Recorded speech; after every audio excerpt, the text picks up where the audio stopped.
Hello friends, welcome to Vision Pharmacy. In this video, we are going to study Introduction to Packaging. So, before we start, I'd like to request one and all to please subscribe to my YouTube channel. Also, press the bell icon for more updates. So friends, as you know, packaging is the process by which the pharmaceuticals are suitably placed so that they can retain their therapeutic effectiveness even from the time of packing to they reach to the consumer. Therefore, packaging is science, art and technology of enclosing or protecting product for distribution, storage, sale and use. Packaging also refers to the process of design, evaluation and production of packages. So, basically, pharmaceutical packaging can be defined as the economical means of providing presentation, protection, identification, information, convenience, compliance, integrity, and stability of the product.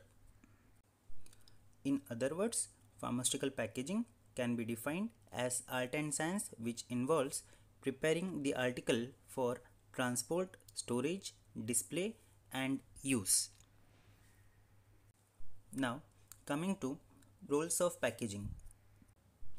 So, the first role, product identification. In this, the product should be contained in such a container and it should be labeled in such a way that product can be easily identified. The second role of packaging is protection against.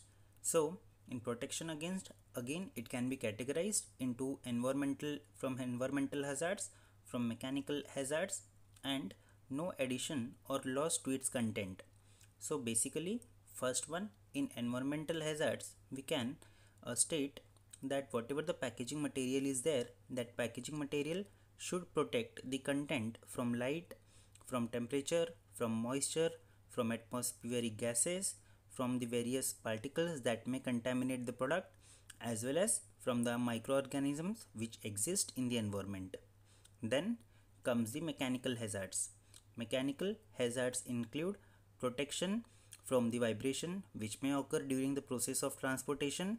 Then the second is shock which may occur as a result of drop during the process of handling. Next is puncture, right? So even the container may get puncture when it comes in contact with any of the sharp object. And next is abrasion. So this all are included in mechanical hazards. Then the next point, no addition or loss to its content. Here we can say that whatever container is there, that container should protect the content from both loss or gain of water. Further, it should also protect the content from loss of volatile matter or volatile material if any. Okay. Also, the container should not shed any of the particle into the content that have been stored therein, and also must not leach anything into the content. Next is product presentation. In this, I like to state that whatever the packaging material is there, that packaging or pharmaceutical packaging material should have elegant appearance, right? In a competitive market, the appearance of packaging will first draw the attention of the consumer, then its content. So, whatever the packaging material is there, that has to be presented very appropriately. Also, the package has to be informative and it should be also compatible. That is, it should not react with the content that have been stored therein. Furthermore, the next point is convenience. That is, whatever the package is there, the package must be very convenient and easy to use by the patient. I also like to add two more points along with this. Whatever the packaging material is there or package is there, that package should be cheap and economical, and also it must be biodegradable. Next, selection criteria for packaging material. In this, there are many factors that need to be considered or that influences the selection of packing material for the product. However, the material selected for packaging must have the following characteristic. The first one is they must protect the preparation from environmental conditions. Then they must be non-reactive with the product, and they must not impart their own taste or odor to the product that have been stored therein. Also, whatever the packaging material is there, that packaging material is required to be non-toxic. Then they must be FDA, that is Food and Drug Administration approved. They must meet applicable temper resistant requirements. They must be adaptable to commonly employed high speed packaging equipments, and they must have reasonable cost in relation to the cost of the product, right? Otherwise, what is going to happen? So that is, suppose your product is comparatively cheaper, however if packaging material is expensive, then it is going to have overall impact on the cost of the product. Therefore the cost or the packaging material has to be in accordance with that of the product that have been stored therein. The next is characteristics of packaging material. So again, same characteristic, they must meet the temper resistant requirement, they must be FDA approved, they must be non-toxic, they must not impart its own color, taste to the product, they must not react, or they must be non-reactive with the product, and they must protect the preparation from environmental condition. Further, types of packaging. So the first one is primary packaging.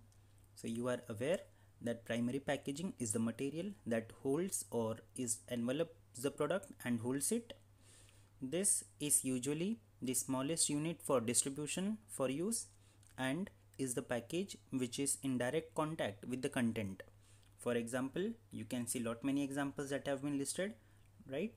So ampoules, vials, then containers, closures, etc. are all included in primary packaging. Then comes secondary packaging. Secondary packaging is outside the primary packaging, perhaps used to group primary packaging together.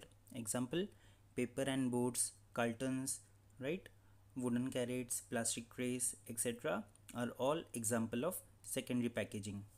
The basic function for secondary packaging is to protect from excessive transmission of reactive gases, from lights, excessive of light that may reach to the primary container, excessive of microbes, also protection to the flexible container, and protection from rough handling during transportation. Then comes the tertiary packaging. Tertiary packages refers to the bulk handling or the packaging which is used for bulk handling, for warehouse storage, for transport, shippings, etc. So the huge containers which are used at that time are termed as tertiary packaging. So initially primary packaging, which is directly in the contact with the product, then secondary, which holds the primary packaging generally, and tertiary, that is the big boxes, right, which is going to have lot many products or lot many secondary packaging. Okay, so this is tertiary packaging. Then the next one is ancillary packaging. So ancillary packaging can be defined as packaging material which adds the benefit to the primary packaging, like that of adhesives, labels, tapes, printing inks, etc. are all included in ancillary packaging. Now the next is packaging material used for pharmaceutical packaging. So basically the various materials that are used for packing of pharmaceutical products include glass, plastic, rubber, paper and cardboards, and metals. So glass, which is basically used for preparation of bottles, vials, ampoules, syringes, IV containers, aerosol containers, etc. Plastics can be used for preparation of bottles, for syringes, for IV containers, for tubes, for various bags, for pouches, for lids, for aerosol containers, etc. Along with that, it is also used for preparing of dip tube, then gasket housing, and many more parts of the aerosol container. Okay, then the next is rubber. Many of the closures, caps, plungers, etc. are prepared out of rubbers. Then is paper and cardboards. So paper and cardboards are basically used for preparing of different sort of labels, inserts, various cartons, right? Various laminates, various foils, gum tapes, paper drums, etc. Next is metals. So metals can be used for preparing of aerosol containers, for the preparing of canes, for the preparing of needles, foils, collapsible tubes, etc. So this is all in this current video. Hope you like it. Please subscribe to my YouTube channel. Also press the bell icon for more updates. Thank you very much for watching the video till end.